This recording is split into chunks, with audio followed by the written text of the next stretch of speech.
Pourquoi j'ai décidé de venir sur Dubaï? J'ai d'abord fait un business en France, j'ai d'abord gagné de l'argent tout simplement. Après, je suis venu sur Dubaï et je suis passé par une agence qui s'appelle Mage, qui m'a permis de créer ma société. Et j'ai rencontré des personnes, j'ai pu faire du padel avec des autres entrepreneurs. On a des personnes qui font des millions, ils sont tous sur Dubaï. Et moi, j'avais toujours eu cette idée-là de Dubaï, que c'était tout était en grand, tu vois. On veut tous avoir plus d'argent, on veut tous savoir comment exceller dans notre business. C'est pas Dubaï qui va faire que votre business va évoluer. C'est d'abord, c'est vous-même. Hello les Mansa, ça va, j'espère que vous allez bien. Moi en tout cas ça va très très bien. Donc là aujourd'hui on se retrouve pour une nouvelle vidéo. Dans cette vidéo je vais vous parler tout simplement de Dubaï, de pourquoi je suis à Dubaï et qu'est-ce qui a fait que je vienne à Dubaï tout simplement.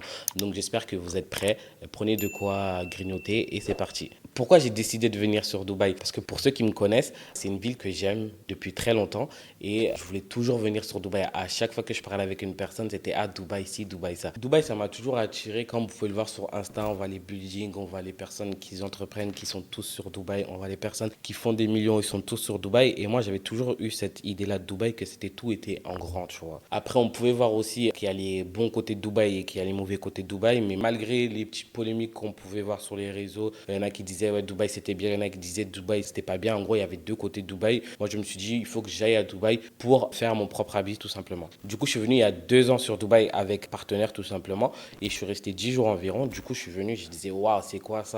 Où je suis arrivé? Du coup, j'ai rencontré des personnes et je me suis dit, non, moi, j'ai fait mon propre avis sur Dubaï. Il faut que je revienne sur Dubaï. Il faut que j'habite sur Dubaï parce que je sais que en venant sur Dubaï, en habitant sur Dubaï, mon business, il va exceller tout simplement. Parce qu'à Dubaï, tu peux rencontrer des personnes qui vont te parler entrepreneuriat plus facilement que quand en France. Parce qu'on sait qu'en France, les mentalités sont un peu, voilà, pour pas dire les termes, mais les mentalités sont un peu, vous voyez ce que je voulais dire. Et du coup, moi, je me suis dit, je sais que la mentalité que je recherche, elle est sur Dubaï. Donc, je me suis dit, ouais, pourquoi pas faire mon possible pour venir sur Dubaï. Du coup, là, ça, c'était ma première expérience. Du coup, je suis venu avec mon partenaire, on a fait ce qu'on avait à faire et j'ai rencontré des personnes et je suis retourné en France. Et du coup, je suis retourné en France 1 an après. J'ai décidé de revenir sur Dubaï pour ouvrir ma société et pour ouvrir un compte bancaire pour avoir la carte d'identité, c'est-à-dire l'ID des Émirats. D'où pourquoi je suis à Dubaï aujourd'hui. Du coup, je me suis dit, je vais venir faire 2 mois à Dubaï et je vais voir ce qui va se passer tout simplement. Donc, j'ai ouvert ma société à Dubaï. Je vous en parlerai plus tard.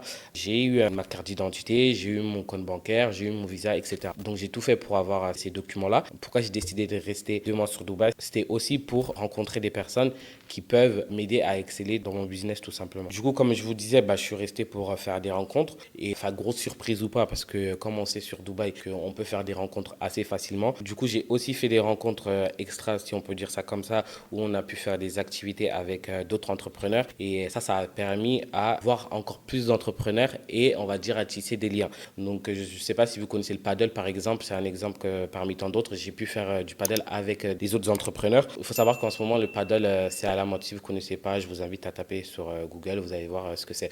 Du coup, on a fait plusieurs fois du paddle et à chaque fin de paddle, on allait manger ou on allait boire un cocktail et on parlait entrepreneuriat. C'est ça qui est bien sur Dubaï, c'est que même si on part faire des activités ou quoi, il y a juste un sujet qui nous lie tous, c'est l'entrepreneuriat. On veut tous avoir plus d'argent. On veut tous savoir comment exceller dans notre business. On se donne tous des idées. Après, j'ai aussi fait des soirées conférences où il y avait un thème et il y avait des personnalités qui venaient en gros nous expliquer. Par exemple, je vais vous expliquer par rapport au mindset. On a eu Antoine Blanco qui est venu, Max Piccinini qui est venu et ils nous ont expliqué comment faire pour avoir un bon mindset pour que ton business il évolue tout simplement. Les 3 conseils que je peux donner à une personne qui veut venir habiter sur Dubaï ou qui veut venir faire du business sur Dubaï, c'est tout d'abord vous préparer. Quand je vous dis de vous préparer, c'est de pas venir les poches vides tout simplement. Je vais prendre l'exemple sur moi. Moi, avant de venir sur Dubaï, j'ai d'abord fait un business en France. J'ai d'abord gagné de l'argent tout simplement. Puis après, je suis venu sur Dubaï. En gros, j'étais prêt à venir sur Dubaï. J'étais prêt à venir investir dans tout ce qui est la création de ma société et avoir mon email à établi, etc. Le deuxième conseil que je peux vous donner, c'est de bien vous entourer. Quand je dis bien vous entourer, moi, par exemple, quand je suis venu à Dubaï, déjà, je suis venu avec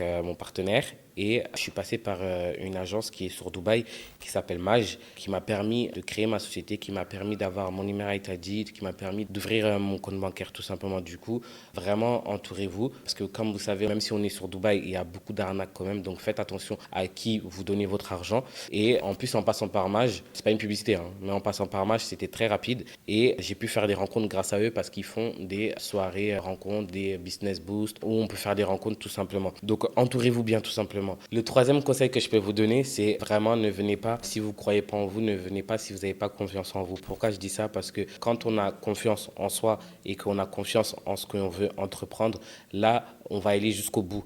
Alors que si tu viens, tu n'as pas confiance en toi, tu n'as pas confiance en ton business, la première difficulté que tu vas avoir quand tu vas être sur Dubaï, tu vas dire, eh, vas-y, je prends mes valises, je rentre chez moi. Je rentre en France, je rentre dans ma zone de confort. Alors que non, il faut venir prêt. Quand je dis prêt, c'est-à-dire et vraiment un mental et vraiment une confiance en vous. Parce que ne vous dites pas, ouais, Dubaï, c'est beau, c'est ci, c'est ça, il y a des entrepreneurs. Certes, mais ce n'est pas ces entrepreneurs-là ou ce n'est pas Dubaï qui va faire que votre business va évoluer. C'est grâce à vous-même d'abord que votre business il va évoluer. Donc voilà les 3 conseils que je peux vous donner avant de venir à Dubaï, tout simplement. Merci d'avoir suivi la vidéo. C'était une petite vidéo pour vous montrer comment moi j'ai fait pour venir sur Dubaï et comment vous pouvez faire en gros pour venir sur Dubaï, tout simplement. Donc j'espère que ça vous aura plu et n'hésitez pas à mettre des commentaires, mettre des pouces bleus, de partager la vidéo comme d'habitude. Donc voilà, merci, mentalité Mansa.